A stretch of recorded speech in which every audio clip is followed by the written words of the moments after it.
Cleaning, gotta do some cleaning. And oh god, it's too hot.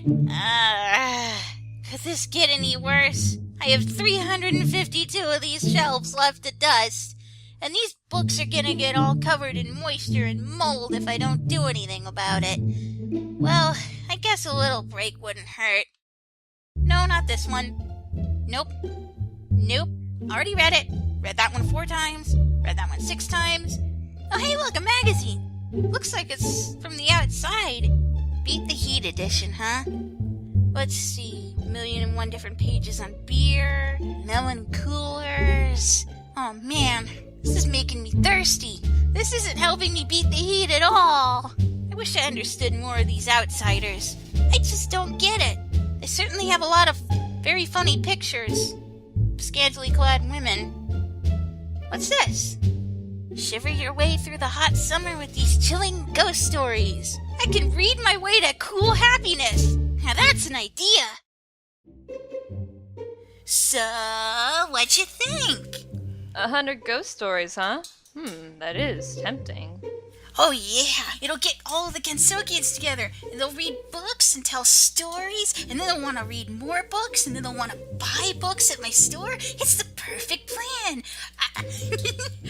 I mean, it'll be great to get everybody together for a night of fun stories and stuff. Yeah, you can never go wrong with ghost stories in Kensokyo. Why do you need my help anyway? Can I ask you a big favor? Well, I'll be a monkey's bare-assed uncle. You're a genius. Not very bright, nobody visits, hella dangerous, and that's just Reimu. I kinda need you to ask Reimu to let me borrow the shrine for the day. I'd go and ask her myself, but you know, after that last incident, she'd probably just punch me in the face. Well, I'll see what strings I can pull for you, little lady. Welcome, Gensokyo! Humans and yokai, and other creatures of the dark, to the 100 Ghost Stories Festival, sponsored by our very own Reimu Hakure. She's so nice, right, guys? Don't this up, Kosuzu. Yes, ma'am. As you can see on the stage, there are 100 lit candles. 100? That only looks like 10. Shh, the animator didn't have time for that. Anyway, there are 100 lit candles here, and with each ghost story told, one will be blown out until it is all but pitch black. So, if you are afraid of any ghosts or dark tales from the deepest ends of Gensokyo, leave now or be left screaming. You mean this isn't an erotic fan fiction reading? Well, screw this, and screw you, I'm going home. Oh, alright then. I'll start. This is a true story. One summer night, I couldn't sleep. It wasn't all that hot, but there was a strange, suffocating feeling in the air. And I noticed what was wrong. There wasn't a single sound to be heard. Not the owls, not the wind, not even my neighbors moaning in their sleep. It was strangely relaxing, like a winter night. Then, a purple haze creeped in through the window. I snuck up to the window to investigate, and I couldn't believe what I saw. The streets that sounded empty were full of people. They were all shuffling in a line like zombies. They were wearing masks. Before I realized it, I let out a tiny scream. Yeep! They all turned to me at once. They removed their masks, and all said in unison, "You saw, didn't you?" The end. I've played Hopeless Masquerade before, sweetie. The only part that made that interesting was that it was a true story. But it's still a classic. But what I'm about to tell is one of the latest. Now listen good. One night, 4 youngins went for a drive. A drive? Yeah, a drive. You know, where you sit in a car and make it move. They traveled a road nobody ever dared to. There were no lights, no houses, no nothing. And maybe the previous owner forgot to erase it. But the car navvy already came with a destination. Car nabby? Yeah, car navvy. It tells you where to go. Idiot. They figured, why not check this place out? Wherever it is. Sounds like fun, right? Their trip took them right through the mountains like these. In 500 meters, take a right. As they followed the car navvy's directions, they found themselves on an unpaved road. Your destination is 300 meters ahead. As they got closer, there was barely a road to speak of. This is so weird. What could possibly be up ahead? Their destination is 50 meters ahead. At this point, they felt a great uneasiness. So they stopped and got out to investigate. Their path led straight off a cliff.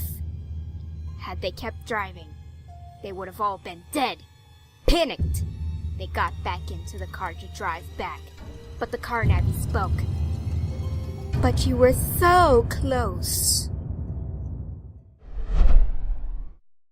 Why were any of these guys friends with Car Nabby again? Oh, mommies, oh, mommies, oh, mommies, oh. I don't think anybody in the audience understood that story. You're telling a story from the outside world, yes? I mean, if you want something really scary, why not something from your own experiences? We've all slept in strange positions before, haven't we?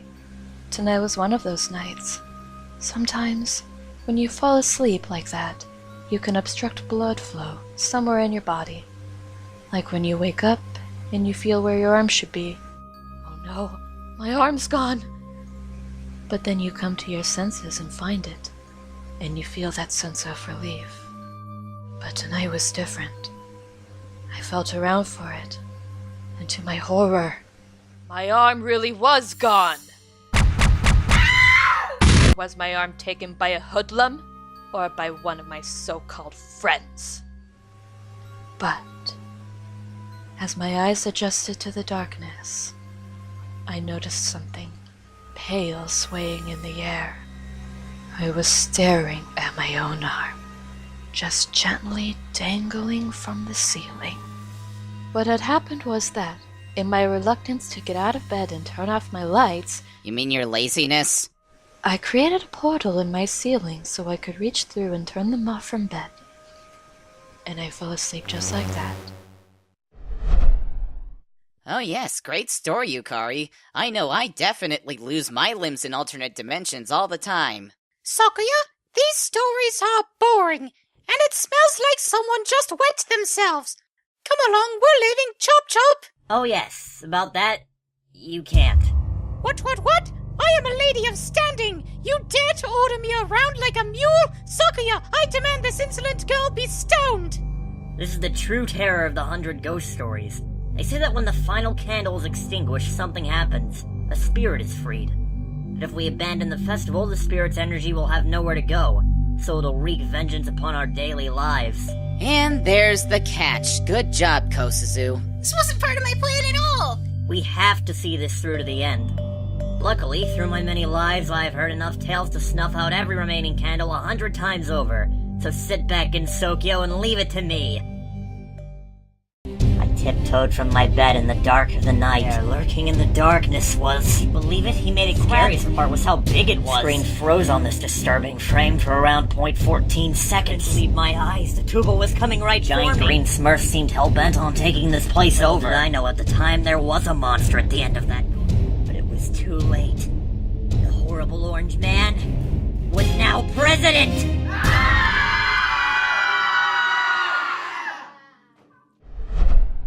And that was the last candle. That should satisfy the spirit and free us from its vengeance. Fools! Thanks to the power of the ghost stories, I live once more. And now that I've been reborn, I'm actually feeling quite a bit peckish.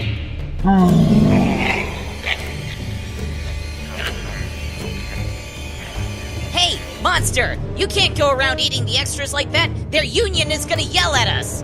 I'm gonna beat you so bad your big purple butt is gonna turn even bigger and purpler.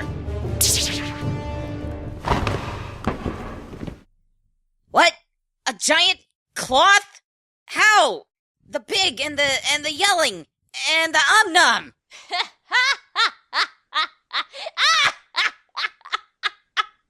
Ooh, you should have seen the look on your guys' faces.